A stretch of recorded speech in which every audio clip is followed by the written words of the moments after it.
Hello, and welcome to this week's episode of Advice from your besties. Woo!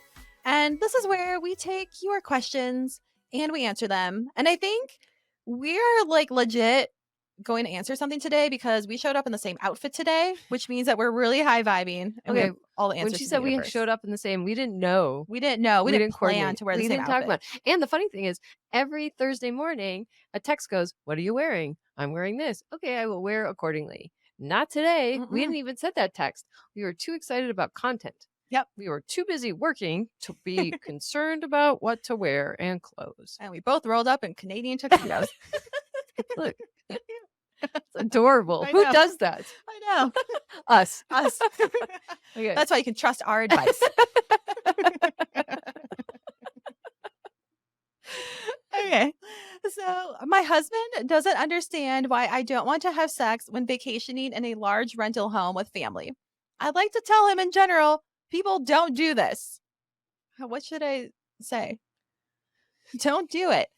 I mean, well, I'm like, I don't know. Actually, it's fine because you just got to be very quiet and you can't move very fast depending on the room She situation. has sex in her childhood home, so she doesn't give a fuck. Yeah, I don't give a fuck. I'll share a wall with my parents and we're like sex on the other Ew. side. So you gotta be careful. So, I understand where you're coming from, but you can still have sex. It's just a little bit more chill. And it might not have to be sex. You can do other things. I hear where you're coming from. Yeah. Listener. Do I agree? Not necessarily. I'm not against, which I mean, I support you and your choices, but I think it can be done. Maybe you could do it down on the dock. Yeah. Or when less people are in the house. Yeah, like midday when people are doing activities. Mm-hmm. It's okay. I love vacation. I get my swerve on. That is a very special time when I go on vacation with a special someone. I do agree. Oof. Yeah. It's just like Vacation sex is mhm. awesome. Yeah. Even if you got to be quiet, it's still awesome. All right. Well, if you don't, then you hold out until you get home and then tear your clothes off the minute you get home. Yeah, I like that. Yeah. Yep. Okay. This is actually from a guy. I'm dating a lady who is drop dead gorgeous, beautiful in many ways. The thing is, her boobs, which look really nice and natural when they're not touched, it feels like there's something wrong with them. I can feel ridges of the bag inside. It pokes out in little places. It's creating raised bumps, and it kind of feels like a deflated plastic bag. Should I say something about her breast implants leaking, or should I keep it to myself? I'm not sure if she knows anything is wrong. Oof. That is a real question, which requires advice from your besties. Yeah, I mean, how long have you been dating her? I don't know. Because, if it's brand new, that's kind of weird. What's brand new? The implants relationship. or the relationship? The relationship.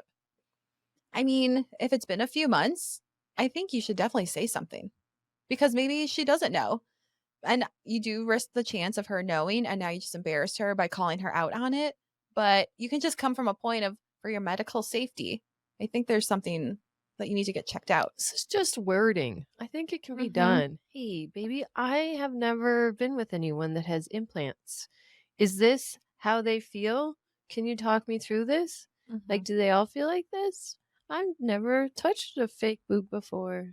Yeah. Don't be like, I almost cut my finger on your implant. Oh gosh, that's a doozy. Yeah. Just be like, hi, do you have to get these regularly checked out? What's the maintenance like on these? How long have they been there? You could just be interested and then as a result ask questions and sometimes just help me understand the following. I'm actually very concerned. Is this normal? Doesn't have to be so dramatic. There's a lot of times where I'm asking people questions because I'm generally interested and they think my first question gets them feeling defensive. Sure. I've done this to you. And then the next question is like, no, but why? And you're like, oh, you really want to know. Yeah. I can't give you an example of that right now, but I know like if you get past the first question and let them know the second question means like, I'm genuinely interested. I'm concerned. Help me understand. You'll be okay. Maybe she'll let you go to the appointment. Bleh. Pick out some new bigger boobs. Ooh, fun sex.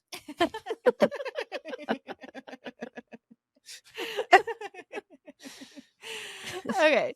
There's the super cocky guy who wormed his way into my friend group. How can I limit his presence and influence without seeming jealous or whiny? You can't.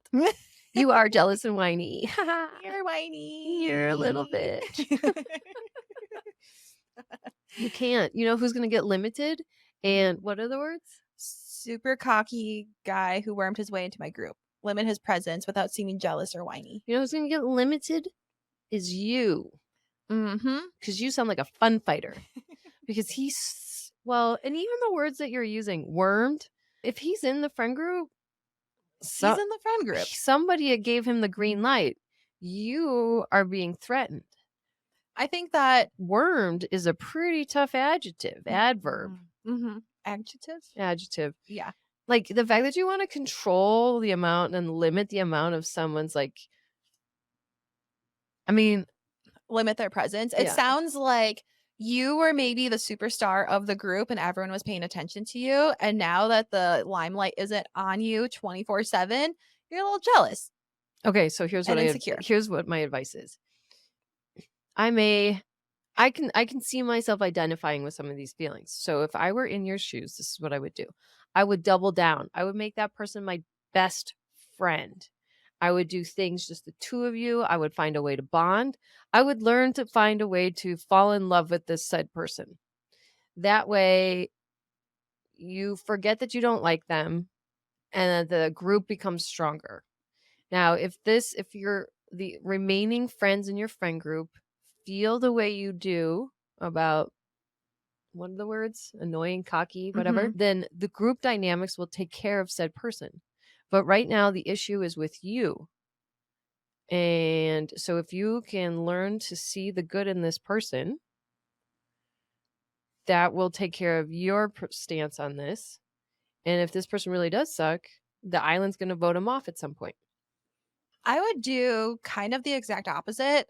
And I would just try to limit my contact with this person as much as possible. Even when we're hanging out with a group, that doesn't mean you have to have a conversation with them. Exactly. You could be in the same room with a lot of people and not talk to them. And I would just let it slide. As we're acquaintances. I don't have to be BFFs. If everyone's having a hoot and liking what this person is saying, be like, okay, fine. I don't have to make a big deal about it because they might worm their way out, and it's just less drama. I'm not saying you create drama, but I feel like if this person is annoying every time, you're creating tension. You're the one creating tension. Right? Well, I would say, if I'm finding someone annoying, I can at least just deal with them and try not to be so annoyed. Yeah. Just be like, okay, I'm not going to try to make them my best friend, but you can make an effort to make them your friend. I'll embrace them a little bit, but I'm not going to go out of my way. Oh God, I don't like that at all. That's a terrible situation. You take whatever advice you want to take. You have two options. Yeah. The right one and actually the right one. All right, what else you got? Okay, I often hear the phrase, what do women bring to the table when dating? What exactly should we bring? Yeah. Like a casserole? What the fuck do you want from us? I don't know, an overnight bag, makeup, powder, a little lip touch-up in the purse. Like what is it that you think you need from us? What should we bring? You should bring the bare minimum and then make them work for it so then you can keep on unpacking layer by layer. That is one advice. I wish I had met you earlier in my life and you could have taught me how to do that. Because I will lay it out all on the table, not even date one. And then it's like, you didn't hold off on anything.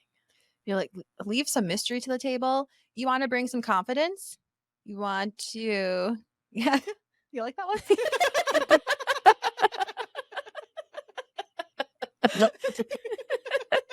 Go on. You want to bring the facial expression that Chelsea possesses.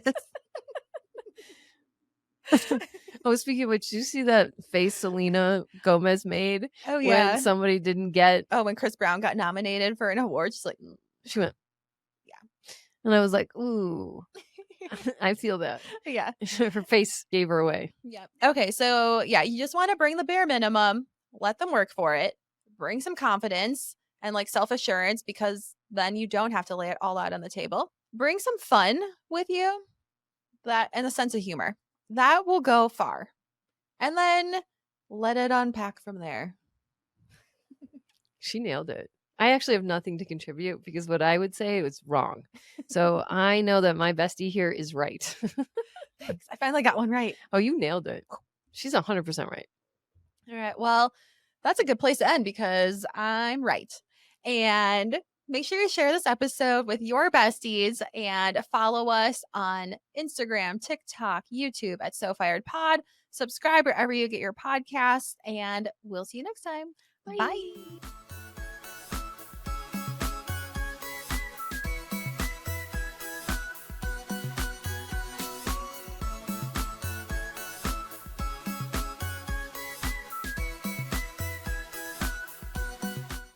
Disclaimer: this podcast is for entertainment purposes only. The stories and statements expressed herein are experiences and opinions. They may not represent the views of the production studio or the hosts. If you disagree with our content, that's okay. No podcast is perfect for everyone.